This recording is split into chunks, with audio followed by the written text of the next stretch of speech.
Hello everyone, हम circulatory system के बारे में डिस्कस कर रहे थे। उसमें हमने ब्लड के बारे में पढ़ लिया था। देन हमने हार्ट के बारे में डिस्कस कर लिया था। एक होता है हार्ट बीट, हार्ट में ही नेक्स्ट है एक होता है हार्ट बीट। हार्ट बीट मतलब जब हार्ट वर्क करता है तो उसके अंदर साउंड प्रोड्यूस होता है। कौन सा साउंड प्रोड्यूस होता है? लब, डब। ठीक है, ये दो साउंड प्रोड्यूस होते हैं किसके अंदर? हार्ट के अंदर। एक होता है लब साउंड, एक होता है डब साउंड। ठीक है, इसमें क्या होगा? डायस्टोल और सिस्टोल। ठीक है, ये दो टर्म होगी। डायस्टोल में क्या होगा? रिलैक्स। एंड सिस्टोल में क्या होगा? कॉन्ट्रैक्ट। इनको हम क्या बोलेंगे? डायस्टोल और सिस्टोल। ठीक है, डायस्टोल में क्या होगा? रिलैक्स। जब हार्ट रिलैक्स होता है और जब हार्ट कॉन्ट्रैक्ट होगा तो उसको हम क्या बोलेंगे? सिस्टोल। ये क्या है पूरा? एक एक हार्ट बीट में क्या होगा? डायस्टोल और सिस्टोल। एक बार डायस्टोल होगा, एक बार सिस्टोल होगा। ठीक है, मतलब एक बार रिलैक्स होगी बॉडी और एक बार कॉन्ट्रैक्ट होगी बॉडी। किसकी? हार्ट की। हार्ट, हमारा हार्ट मान लो इस शेप का है, कुछ इस टाइप का सा होता है ना, मुट्ठी ऐसा बोलते हैं ना, इस टाइप का होता है हमारा हार्ट।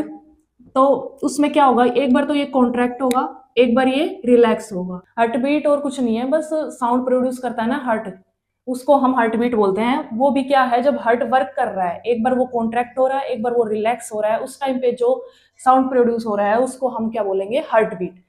अब हार्ट बीट की हम डेफिनेशन क्या देंगे? Contraction and relaxation of wall of, किसकी वाल का? हार्ट। ठीक है, हार्ट की वाल का कॉन्ट्रैक्ट और रिलैक्स होना क्या कहलाता है? Is known as heart beat. इसी को हम हार्ट बीट बोलते हैं। ठीक है, अब ये हार्ट बीट होता कितना है? पर मिनट कितना होता है? अब जो हार्ट बीट है उसका टाइम कितना होता है? नॉर्मल हार्ट बीट होती है वो कितनी होती है?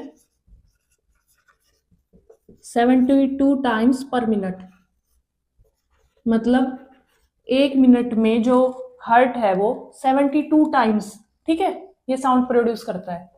एक मिनट में जो हार्ट है वो 72 टाइम्स उसकी वॉल कॉन्ट्रैक्ट होगी एंड रिलैक्स होगी, वो साउंड प्रोड्यूस करेगा। ठीक है, देन जो चाइल्ड होते हैं उसके अंदर कितना होगा? 120 टू 150 टाइम्स पर मिनट। मतलब देखना, बच्चों की जो धड़कन होती है, बच्चों की जो हार्ट बीट होते हैं वो अडल्ट से ज्यादा तेज होती है। ठीक है, उनका जो हार्ट बीट है वो ज्यादा तेज धक धक धक ऐसे करता है। ठीक है, तो मान लो हमने एक्सरसाइज की, मतलब कई बार हम ये होता है ना, एक्सरसाइज करी, रनिंग करी, तो उस टाइम पे भी तो हमारे जो हार्ट बीट है वो तेज हो जाती है। उस टाइम पे कितनी होगी?